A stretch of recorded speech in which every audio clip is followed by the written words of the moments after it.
The most effective people at work aren't working harder than everyone else. They're working smarter inside better systems. Superhuman Go, from the makers of Grammarly, is the AI chat that works inside every tool you already use. Always ready and already aware of what you're working on. It's a teammate whose only job is to help you be better at yours. With Go working with you, you can show off what you do best. See what Superhuman Go can do at superhuman.com. That's superhuman.com.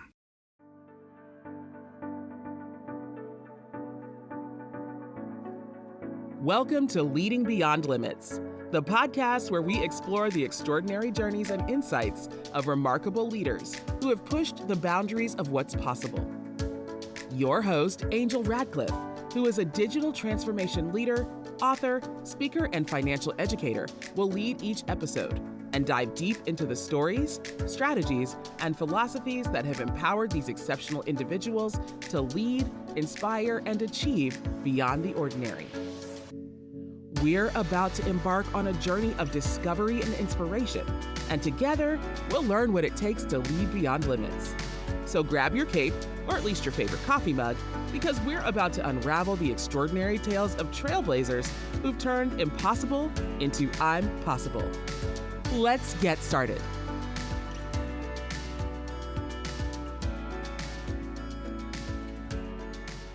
It's funny, but the most dangerous threat to a great company, it isn't a sudden market crash or like a catastrophic product launch or even some loud, dramatic boardroom coup. Right. It's rarely that obvious. Exactly. It's actually a quiet, perfectly polite meeting where everyone in the room just nods in total agreement. Which is, frankly, a terrifying image once you really understand the mechanics of what's actually happening underneath all that pleasant silence.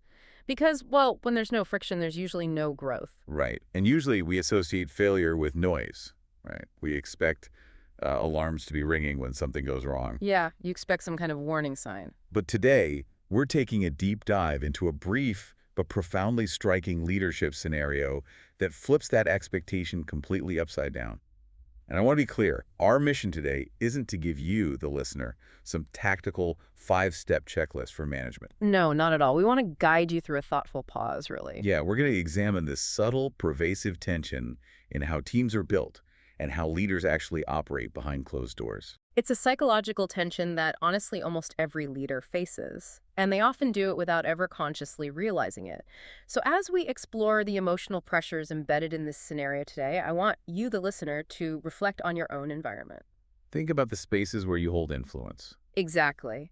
Notice how comfortable you actually are with friction, because this deep dive is really about what happens in the quiet, unglamorous moments of decision-making. Let's just jump right into the core facts of the scenario then. It starts with a very bold premise. It says, diversity is depth. And then it follows with a stark warning. Sameness is a risk. Yes, those are the foundational ideas. But the anchor of this entire concept, the line that really, stops you in your tracks, is the claim that confirmation bias is the silent killer of great companies. It's a heavy phrase. It is. And if confirmation bias is truly a silent killer, does that mean most leaders don't even realize their organizations are dying until, the autopsy is already being performed? That's the painful reality, yes. The dying process of a company or a team, it isn't usually a sudden, explosive event. It's a slow, very comfortable stagnation. Comfortable stagnation. Yeah, and it's invisible precisely because cognitive ease feels so incredibly productive. Human beings, and particularly leaders who are, suffering from decision fatigue, we are biologically wired to seek out information that validates what we already believe. Right. We want to be told we're right. Exactly. When everyone in the room agrees with you, your brain rewards you with a hit of dopamine. It feels like alignment. It feels like momentum. But it's actually just an echo. So to understand why an organization might silently fail like that, we have to look at the very foundation of how they build their teams, right? Mm-hmm. We have to examine the scenario's critique of hiring for what the corporate world lovingly calls fit. Ah, yes, culture fit. Because for decades, hiring for culture fit was the absolute gold standard of recruitment. You wanted someone who could seamlessly slide into the machine. And, look, it's entirely understandable why that became the standard. On the surface, hiring for fit is framed as this noble effort to protect the company culture, You want to preserve the magic, right? Right, you don't want to break what's working. Exactly. But if we look at the psychology beneath that, hiring for fit is very often a shield. It's a defense mechanism against the fundamental discomfort of disagreement. So, fit is essentially just a corporate euphemism for cognitive ease. In many cases, yes, absolutely. Think about the immense psychological pressure on a leader who is trying to scale a business or manage a large department. You're constantly overwhelmed. Right. They are dealing with overwhelming complexity on a daily basis. Budgets, expectations, market shifts. So when they sit down to interview a candidate who thinks exactly like they do, who validates their existing worldview and solves problems using the same mental frameworks, it feels like a massive relief. It feels safe. You look at that candidate and think, oh, finally, someone who just gets it. Exactly that feeling, someone who gets it.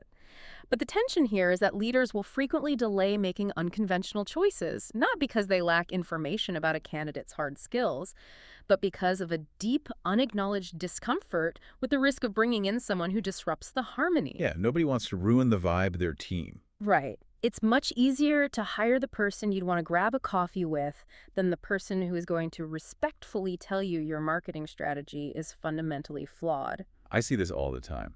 Yeah. Hiring for fit feels like curating a playlist where every single song has the exact same tempo and instrumentation. Oh, that's a great way to put it. Yeah, and it's incredibly pleasant. It makes for great background noise. But eventually you just stop actively listening to it. It just becomes this ambient hum, and you stop paying attention to the music altogether. And that ambient hum is the sound of an organization losing its competitive edge. Let me push back on this a little, though, because we have to live in reality. Isn't some baseline level of fit absolutely necessary for smooth operations?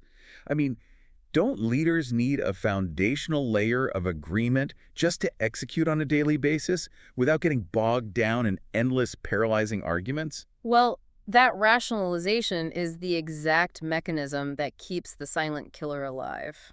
Wait, really? Yeah. It's a very natural, logical question, but we have to differentiate between sharing core values and sharing a worldview. Okay, what's the difference there? You absolutely need a baseline of shared values. Things like integrity, work ethic, or commitment to customer service. That's your operating system. But when fit expands to mean thinks like I do, or analyzes data like I do, or approaches conflict like I do, that smooth operation you mentioned becomes a straight, frictionless line to obsolescence. So the lack of argument isn't deficiency. No, it's just the absence of critical thought. Wow. Okay, so if the comfort of fit is a straight line to obsolescence, the only logical countermove is to actively hire for the friction you're missing, which means we have to pivot to the scenario's proposed alternative, the shift from a culture fit to a culture add. And that shift is monumental, and it carries a heavy, heavy burden of accountability for the leader. Right, because the scenario defines a culture add quite specifically.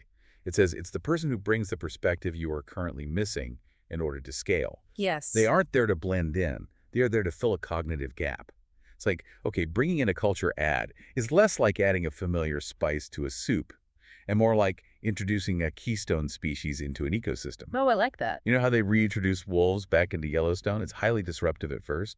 The wolves change the grazing habits of the deer, which changes where the trees grow, which literally changes the flow of the rivers. Right. It touches everything.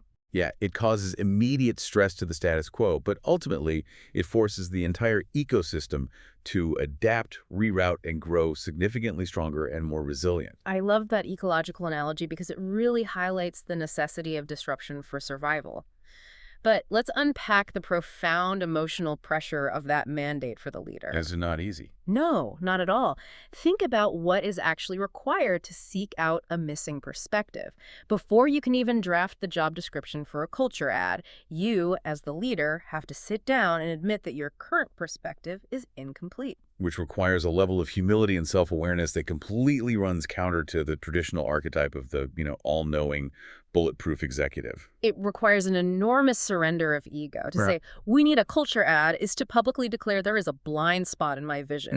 And what makes this so incredibly tense is that leadership decisions are almost always made with partial clarity. You never have all the data. So bringing in this keystone species means choosing to move forward responsibly without total certainty of how this new dynamic will play out. You're intentionally inviting friction into your carefully cultivated team, and you don't entirely know how hot that friction is going to get. Exactly. It takes immense presence. I mean, you can't just drop a dissenting voice into a room and walk away. You have to actively manage the temperature of that room. Immense presence and profound self-trust. You really have to trust that you possess the emotional regulation and the managerial skill to harness the friction you're introducing. And I imagine the real hesitation here goes deeper than just a fear of the new hire failing. It's the fear of what the new hire will expose. Oh, absolutely. Because when you bring in someone whose explicit role is to see what you cannot see, they're inevitably going to point out where you've been wrong. They're going to question legacy processes that you personally built. Yeah. And for a leader, especially one grappling with the quiet imposter syndrome that often accompanies high-level roles, that's a highly visible vulnerability. It's not just about the new hire disrupting the team, it's about the new hire revealing to the board or to the staff where the leader themselves has been falling short. You've hit on the exact nerve there. The fear of exposing blind spots is why the comfort of the echo chamber is so alluring. It keeps the leader's insecurities safely hidden behind a wall of consensus. Yeah. But recognizing that adding new perspectives feels risky emotionally, it forces us to completely reevaluate our definition of strategic risk. And this is where the scenario makes its most counterintuitive claim. Right. The scenario states very bluntly, sameness is a strategic risk. And it pairs that with the phrase, diversity is depth. Let's connect this back to the macro picture of scaling an organization, because we've established that sameness feels emotionally safe in the short term. Right. A room full of clones produces a very smooth Tuesday morning meeting. It does. But strategically, in a rapidly shifting global market, sameness is fatal. Because the market isn't static. It's wildly complex, and it's constantly throwing unprecedented problems at you. Precisely. If your entire executive team only has one shared cognitive framework for processing complexity, your organization lacks depth. Right. When a completely novel problem hits, like a disruptive new technology, or a massive supply chain failure, or a sudden shift in consumer behavior, your team will only have one tool to try and fix it. And if that tool doesn't work, You have no backup mechanism. You're stuck. This is where the concept of responsibility really takes center stage. A leader's job is not to eliminate their own emotional discomfort by surrounding themselves with agreeable people. Doing so is, honestly, an actual dereliction of duty. dereliction of duty. That is a heavy phrase, but it fits perfectly. It is heavy because leadership is a heavy responsibility. True leadership is about exercising judgment in managing the productive friction that depth requires. Avoiding sameness means deliberately stepping out from behind the comfortable shield of consensus and stepping into the harsh spotlight of accountability. You are looking at your team and saying, we are going to disagree, it is going to be frustrating, and I am personally responsible for guiding us through that discomfort to arrive at a superior outcome. But the timeline of these risks is so deceptive. I mean, I think this is what traps so many smart people. The risk of the culture ad is immediate and tangible. Yes, very much so. If I hire someone who actively challenges my team's assumptions, the risk is an awkward, tense, exhausting meeting tomorrow morning. My blood pressure will literally go up. Yeah, it's visceral. But the risk of sameness is entirely invisible until a competitor out-innovates you 3 or 4 years later. So how does a leader find the psychological endurance to choose immediate painful friction over long-term comfort? I mean, human psychology is practically hardwired to avoid immediate pain at all costs. And that timeline mismatch is the crux of the leadership challenge. You are fighting millions of years of human evolution that tells you to avoid the immediate threat, which in this case is the social threat of conflict. To choose the awkward meeting tomorrow, a leader has to anchor themselves so deeply in the future reality of the company that the present discomfort feels small in comparison.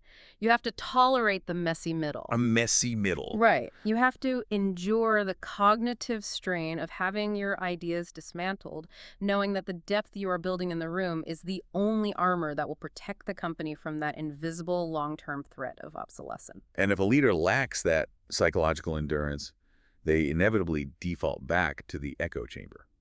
Which brings us to the most intimate and honestly the most difficult application of this entire scenario.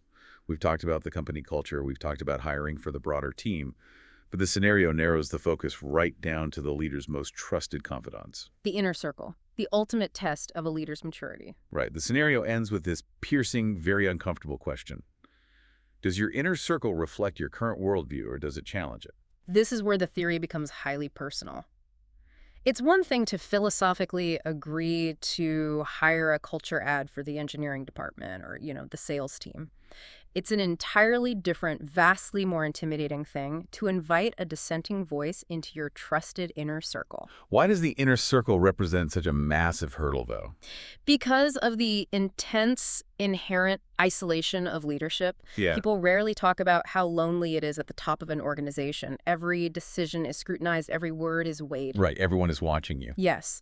Your inner circle is often your only sanctuary. It's the only place where you can let your guard down and just breathe. If that inner circle merely reflects your worldview, you feel intensely supported. It feels like a warm blanket. Right. But the harsh reality is, if everyone around you is just nodding, you are effectively operating entirely alone. You are trapped in an echo chamber of one. It just has better acoustics.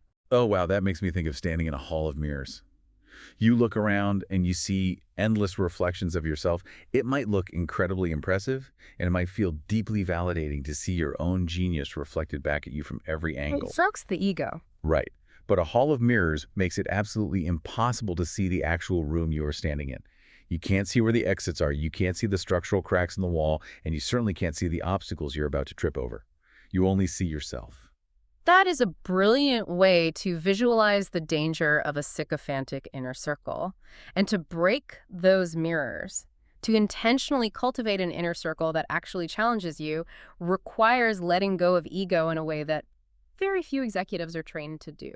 Yeah. You have to lean so heavily on quiet self-trust. You have to be able to sit in a private room with your most trusted advisors, pitch an idea you are genuinely excited about, hear them say, that is fundamentally flawed and here is why, and hold space for that dissent without feeling that your core authority is under attack. It takes a profoundly secure human being to intentionally invite people into their closest, most intimate professional circle whose explicit job it is to tell them they are wrong.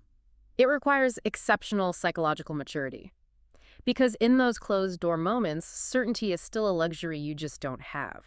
You don't know for sure if your dissenting advisor is right or if you are right. Right, you're both just guessing at the future. Exactly. But the mature leader accepts that the rigorous synthesis of opposing views will always, unequivocally, yield a deeper, more robust strategy than a single, unchallenged perspective ever could. It really redefines what a strong leader looks like in the modern world. The old archetype was the visionary dictator, the person who mandates the direction from the mountaintop while everyone else just executes. Right, the hero leader. Yeah. But this scenario suggests that real strength is the ability to curate, withstand, and synthesize the friction necessary to find the best vision. So let's pull all of these threads together because we've covered incredible psychological ground here today. We really have. We started by identifying confirmation bias as the silent killer, that comfortable, quiet stagnation that takes hold when we use hiring for fit as a psychological shield. And from there, we explored the intense emotional hurdles of seeking a culture ad. We looked at the vulnerability required to admit our own blind spots and the keystone species level of disruption that comes with introducing new cognitive frameworks. Right. And that brought us to the realization that diversity isn't just some HR metric. It is the structural depth required for survival. Sameness is the true strategic risk, even if it feels safer in the short term. Yes, absolutely. Finally, we looked at the ultimate test of a leader, the inner circle, the terrifying process of breaking the hall of mirrors and inviting dissent into your most trusted sanctuary. And as we wrap up this deep dive into the scenario, we are not going to leave you with a neat prescriptive solution. No 5-step plans. Exactly. The scenario isn't about giving you a tidy answer. It's about leaving you with the right questions to interrogate your own environment. So I invite you to just take a moment of quiet reflection. Yeah, as you listen to this, think about your own world. When you look at the people you lean on the most, your own inner circle, notice the moments when everyone nods in agreement. In that silence of consensus, what perspective is missing, and what is it costing you to not have it in the room? Thank you for tuning into another inspiring episode of Leading Beyond Limits. If you enjoyed today's conversation and want to hear more from our incredible guests, don't forget to subscribe, rate, and review us on your favorite podcast platform. Your feedback means the world to us. And if you have a remarkable leader in mind who you'd like to hear on our show or any questions and comments, feel free to reach out to us. You can find our contact information in the show notes. Remember, leadership knows no bounds, and with the right insights and determination, you too can lead beyond limits. Until next time, keep reaching for the stars and leading with purpose.